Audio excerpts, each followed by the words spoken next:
I don't ever mean to be a bad influence, but if you're gonna be doing this kind of stuff, respect everybody else on the road. Don't be getting on people's asses and, you know, running up on people. Don't do anything stupid, man. This is already bad enough what we do. All right, so everything is completely off, 10 miles an hour. Ready, set, go.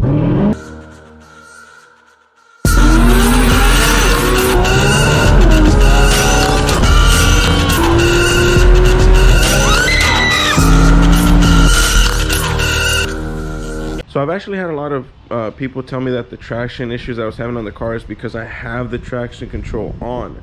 I mean, it's crazy, right? I mean, normally traction control, at least on my cars that I've been driving, I'm so used to it, you know, doing its job, it moderate the traction.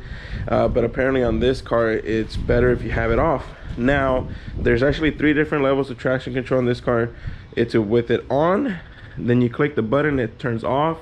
And then if you hold the button for a few seconds, it completely disables it. So I figured what better way to find out which one's better than go out and test it. So let's go take it out for a spin. We'll do a few, maybe like a digs, maybe some rolls, and see which option is better. Yes, I still have the Eclipse, it's right here.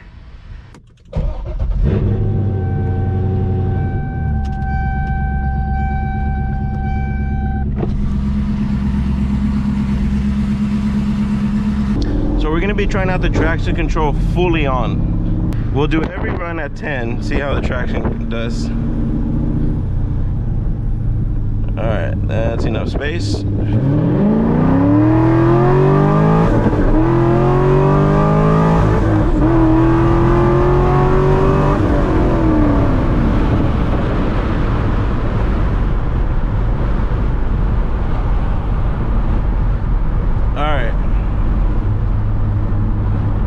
That was really good. I was a little bit late shifting from second to third, but I mean the traction was, it was perfect. I felt it spinning. I believe that was a computer doing its thing. It kind of stopped me a little bit around, what was it, 5,000 RPM, and it kept pulling. So yeah, that was really good. All right, so now we're going to just push the button and it says traction system off. So we'll see what that does, and then we'll try it all completely fully off. So obviously we know third gear has traction for the most part, so let's try it here again. So that's 10, ready, set.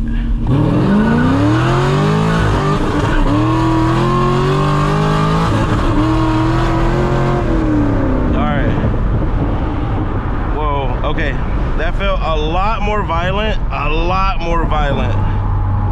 Definitely spun the tires a lot more. I felt more in control there. I did not feel like the car was doing most of the work. That was really, really nice. Yeah, that felt awesome. A lot more raw. Like with the traction on, it's so smooth. I felt like the car was doing most of the work.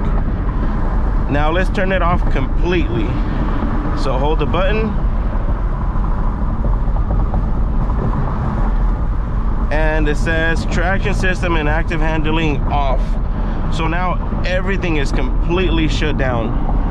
All right, so everything is completely off, 10 miles an hour. Ready, set, go.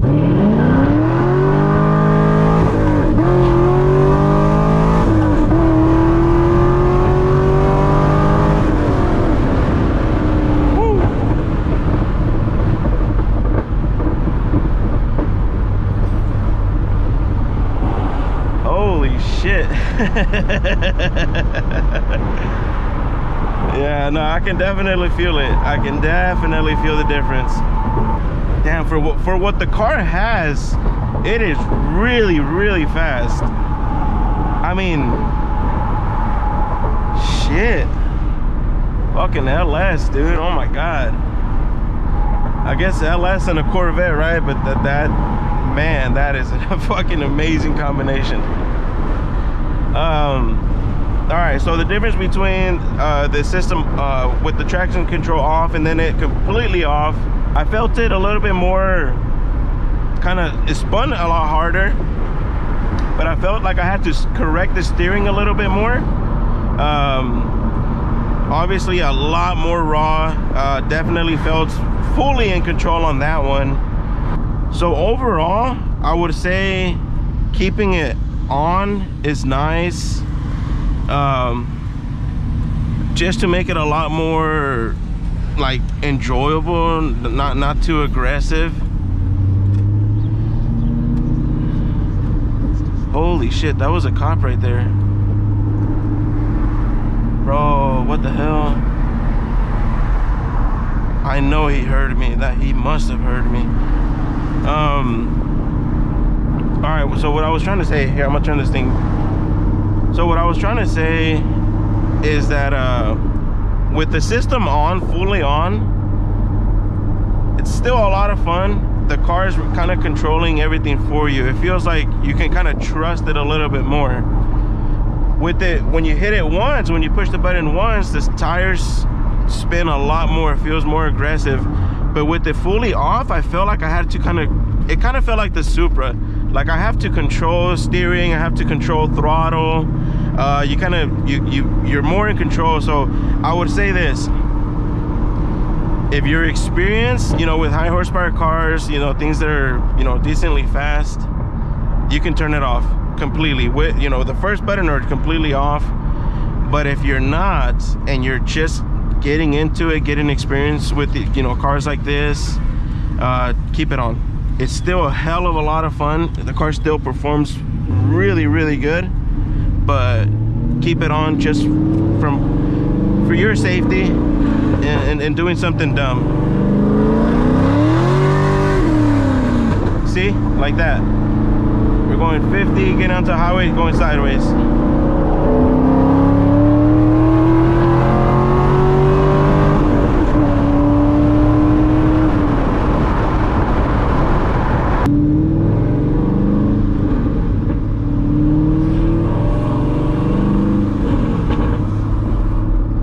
We're gonna try a second gear hit here, and this is the system completely off. Let's say we do like a 40 roll. Ready, set.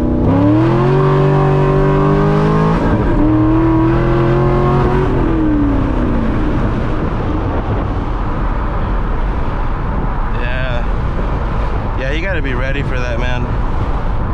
If y'all get a Corvette, a C6 Corvette, and it has mods similar to this, just and I mean, these are 345 tires. They're big tires, and it still gets sideways on you pretty good. So please be careful. Very, very nice cars. I'm sure you're gonna spend a lot of money on it.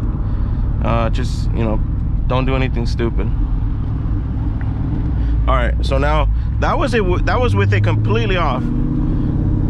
So we're gonna turn it back to the second setting, and we're gonna do the same thing here. 40 roll.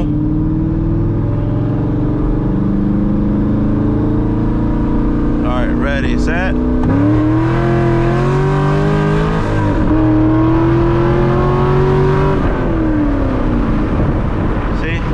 Not as aggressive.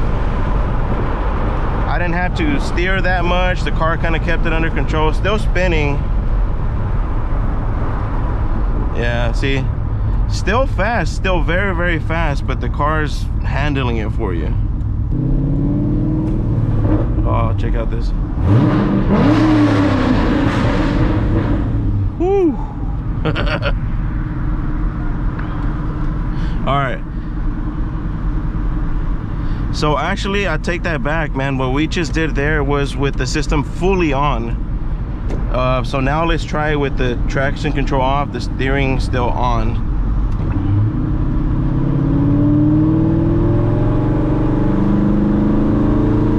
All right, 40, ready, set.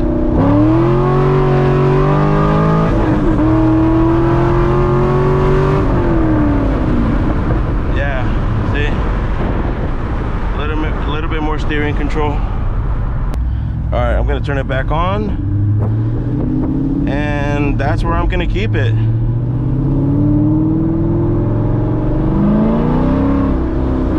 See, and it still goes sideways.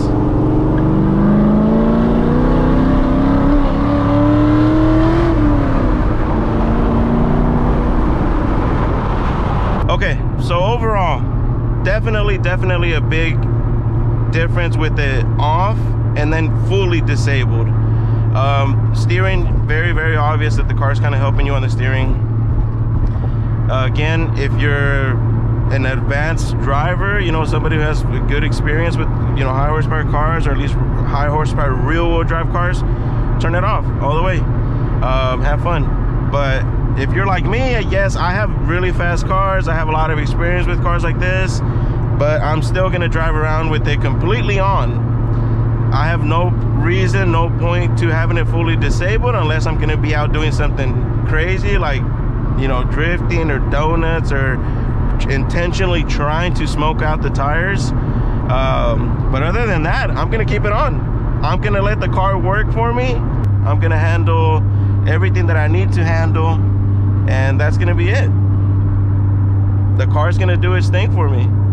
I mean, I know a lot of people are always like, you know, man, no, it needs to be raw. Yeah, of course it needs to be raw, I get it, but whenever necessary.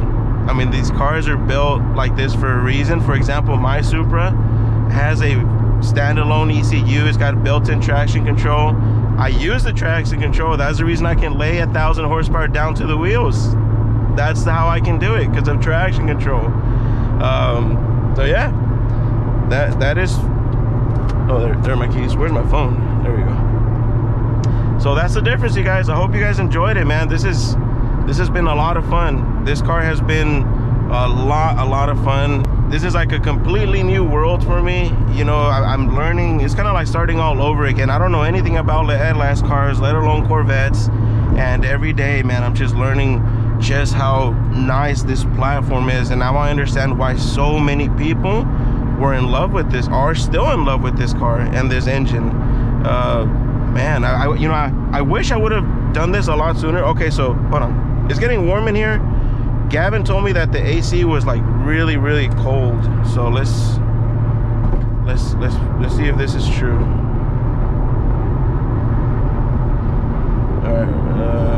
All right, there we go.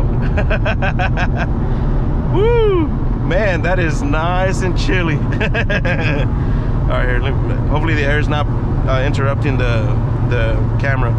But anyways, so now we're rolling around with ice cold AC. Freaking beautiful, amazing car.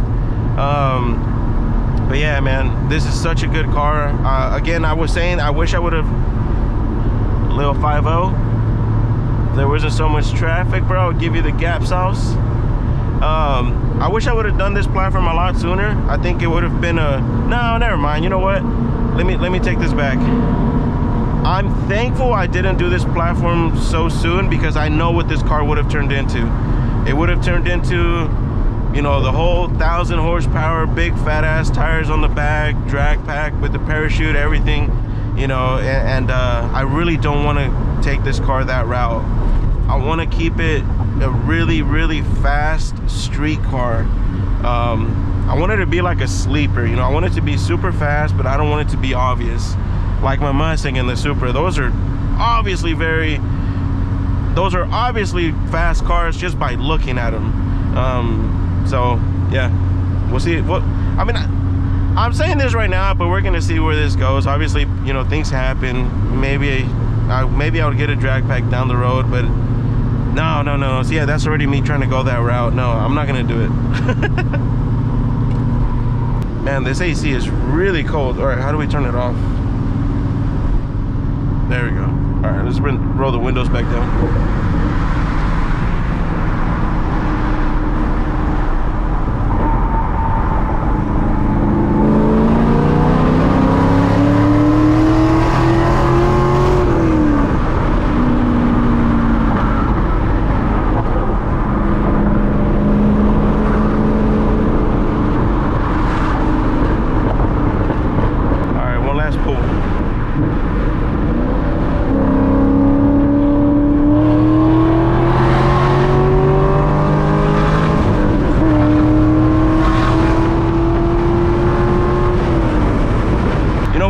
Do that, like when I like with the 6-speed Supra, or like now this car, you know, it's just kind of going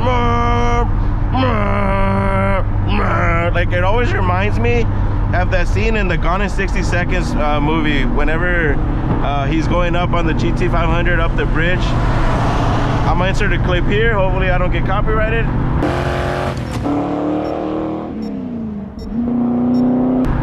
But that scene right there, it always reminds me of that. Just so chill. And now I actually have the sound of a V8, so that's awesome. So the next video on this car is going to be doing some mods. Finally, I ordered some things that I had been wanting, actually stuff that I've been looking at even before I had a Corvette.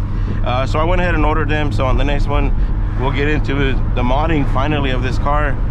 Now, quick note, during all those pulls, because obviously that was a lot of shifting, I did smell a little bit of clutch. This car has an LS7 clutch. So yeah, I guess now the question is, how long is that clutch gonna last? I'm not really sure what kind of horsepower they're rated for. But all right, guys, that's gonna be it for this one, man. I hope you guys learned something from this video. I sure as hell did. A lot of fun learning. I'll catch you guys on the next one. Later.